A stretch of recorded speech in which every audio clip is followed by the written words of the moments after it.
사랑하고 축복합니다. 에일앤의 평강이 우리 모두의 삶을 다스리길 기대하며 말씀과 함께 주님과 함께하는 기쁨찬 매일 묵상 시작하겠습니다. 오늘 말씀은 민수기 18장 8절에서 20절까지의 말씀입니다. 하나님께서는 성소의 직무를 담당하는 제사장들에게 돌아갈 몫을 정해 주셨습니다. 그들에게 돌아갈 몫은 소제와 속죄 제물과 속건 제물 중 불사르지 않은 지성물과 이스라엘 백성들이 드리는 거제물과 요제물이었습니다. 또한 모든 것의 첫 소산이 제사장의 몫으로 돌아갔습니다. 제일 좋은 기름과 제일 좋은 포도주와 곡식이 그들의 것이었습니다. 처음 태어난 사람은 제물로 드릴 수 없으므로 성소의 세계를 따라 은 5세겔로 대속하고 처음 태어난 소, 양, 염소는 제물로 드려졌습니다. 그 중에 불사르지 아니한 흔든 가슴과 오른쪽 넓적다리는 제사장의 몫으로 돌아갔습니다. 하나님께서는 이를 변하지 않는 소금 언약, 즉 대대로 제사장에게 돌아가도록 언약을 세우셨습니다. 또한 아론에게 말씀하시기를 내가 내 분깃이요 기업이라고 말씀하셨습니다. 하나님께서 제사장들에게 몫을 정해주신 이유는 그들에게 생계를 유지할 수 있는 분깃을 주시지 않았기 때문입니다.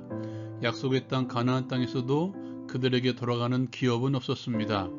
그러한 그들에게 하나님께 제물로 드리는 것 중에서 그들에게 분깃을 정해주신 것입니다. 또한 주를 위해서 봉사하는 그들을 위해서 하나님께서 주신 것들을 보면 제일 좋은 것들이었습니다. 또한 하나님께서는 아론에게 말씀하시기를 제사장의 몫으로 떼어준 음식물을 거룩하게 여김으로 먹고 정결한 자들이 먹으라고 말씀하십니다. 거룩하게 여김으로라는 말을 조금 더 정확하게 번역하면 거룩한 곳에서라는 말로 번역할 수 있습니다. 거룩한 곳, 회막의 뜰에서 먹을 것이며 부정한 자들은 음식을 취할 수가 없었습니다. 거룩한 곳에서 제사장으로서 결격 사유가 없는 자들만이 음식을 취할 수가 있었습니다. 오늘 말씀을 통해서 함께 나누기를 원하는 것은 우리 주님께서는 결코 우리의 필요를 외면하지 않으신다는 것입니다. 구약의 제사장들은 예수 그리스도를 통하여 완성되었습니다. 이제 예수 그리스도 안에서 우리는 왕같은 제사장들입니다. 제사장된 우리의 제일된 목적은 하나님의 나라와 하나님의 의를 구하는 것입니다. 하나님의 나라를 구하는 것이란 나의 삶에서 하나님의 나라가 이루어지게 하는 것입니다. 하나님의 나라가 이루어지는 삶은 하나님의 뜻이 하늘에서 완벽하게 이루어졌듯이 땅, 즉 나의 삶 현장에서 하나님의 뜻이 이루어지도록 살아가는 것이 하나님의 나라가 이루어지는 삶입니다. 하나님의 의도 마찬가지입니다. 하나님의 뜻에 온전히 복종하는 삶입니다. 예수님의 다스림이 내 삶에서 제한구역이 없이 이루어지게 하는 것이 하나님의 나라와 의를 구하는 삶이며 왕같은 제사장으로서 우리가 살아가야 하는 삶입니다.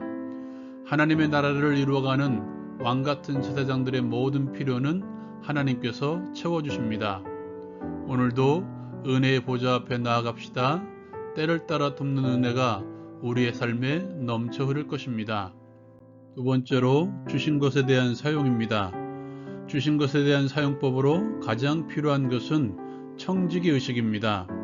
나에게 있는 것이든 교회 공동체에 있는 것이든 그리스도인 가운데 그 모든 것의 주인은 없습니다. 그리스도인은 청지기일 뿐입니다. 청지기로서 그리스도인은 주신 것을 항상 거룩하게 그리고 정결하게 사용하는 것입니다. 물질의 사용에 있어서 믿지 않는 자들과 분명한 구별이 있어야 됩니다. 주신 것을 가지고 똑같은 곳, 똑같은 방식으로 사용한다면 믿지 않는 자들과 무슨 구별이 있겠습니까? 그리고 투명하게 사용해야 됩니다. 스스로도 투명성을 유지해야 되며 무엇보다 공동체에서는 더더욱 그리해야 됩니다. 쓸데없는 것, 그리고 남발하여 사용하는 것은 하나님의 마음이 아닙니다. 하나님의 나라를 위해서 사용하는 것, 생명 살리는 일을 위해서 사용하는 것, 나눔의 삶을 위해서 물질을 사용하는 것이 하나님의 뜻임을 기억하십시오.